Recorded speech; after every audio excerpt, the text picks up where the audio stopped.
പ്രിയ സ്നേഹിതരെ, സുവിശേഷത്തിൽ എവിടെയെങ്കിലും ഒരു കാര്യം രേഖപ്പെടുത്തിയിട്ടുണ്ടെങ്കിൽ അത് സത്യമായ കാര്യമാണ്, പ്രധാനപ്പെട്ടതാണ്, വിശ്വസിക്കണം, വിലമതിക്കണമത്.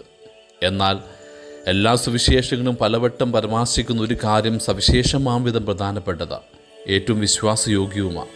ഒരത്ഭുതം ഒന്ന് മാത്രമേ മത്തായിയുടെയും മാർക്കോസിൻ്റെയും ലൂക്കായുടെയും യോഹന്നാൻ്റെയും സുവിശേഷങ്ങളിൽ അങ്ങനെ രേഖപ്പെടുത്തിയിട്ടുള്ളൂ. അത് അപ്പം വർദ്ധിപ്പിക്കുന്ന മഹാത്ഭുതമാണ്. ദൂരെ നിന്നെത്തിയ ജനസമൂഹത്തിൻ്റെ വിശപ്പും ക്ഷീണവും കണ്ട് ക്രിസ്തുവിന് അവരോട് അനുകമ്പ തോന്നി. എന്നാൽ ശിഷ്യയുടെ മനോഭാവം മറ്റൊരു വിധത്തിലായിരുന്നു. അവർ സ്വന്തമായി ഭക്ഷിക്കേണ്ടതിന് നാട്ടുപുറങ്ങളിലേക്കും ഗ്രാമങ്ങളിലേക്കും മടങ്ങിപ്പോകുവാനാണ് അവർ ആഗ്രഹിച്ചത്. ക്രിസ്തുവിന് നിശ്ചയം മറ്റൊന്നായിരുന്നു. അവൻ പ്രതിവചിച്ചു, നിങ്ങൾ തന്നെ അവർക്ക് ഭക്ഷിക്കുവാൻ കൊടുക്കുവിൻ. He said to them, you give them something to eat. മാർക്കോസ് 6:37. പിന്നീട് എന്ത് സംഭവിച്ചുവെന്ന് നമുക്കറിയാം.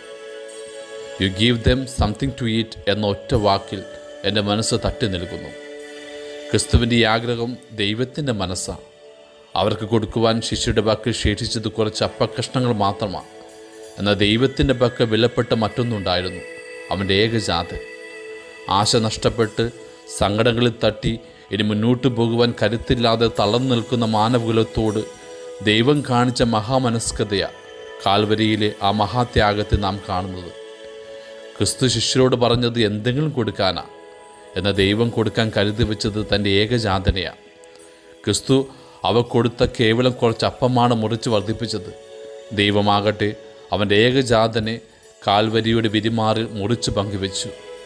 പലവിധ കഷ്ടനഷ്ടങ്ങളിൽ തകർന്നുപോയ മനുഷ്യരല്ലേറെയും, ദുരന്താനുഭവങ്ങളുടെ വിജനതയിൽ തളർന്നു പോയവർ, സ്വാർത്ഥമോഹങ്ങളുടെ ജീവിത യാഥാർത്ഥ്യങ്ങളുടെ നടുവിൽ സ്നേഹത്തിന് വിശക്കാത്ത ആരാണുള്ളത്?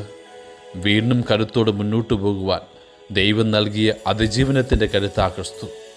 നിങ്ങൾക്ക് കേവലം അപ്പം വേണമോ, അതോ നിത്യജീവൻ്റെ അപ്പമായ ക്രിസ്തുവിനെ വേണമോ?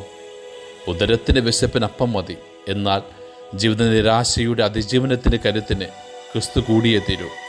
ആകയാൽ അനുദിനം അവനെ സ്വീകരിക്കുവാനുള്ള ആത്മീയ വിശപ്പിന് വേണ്ടി പ്രാർത്ഥിക്കാം നമുക്ക്. ആമേൻ.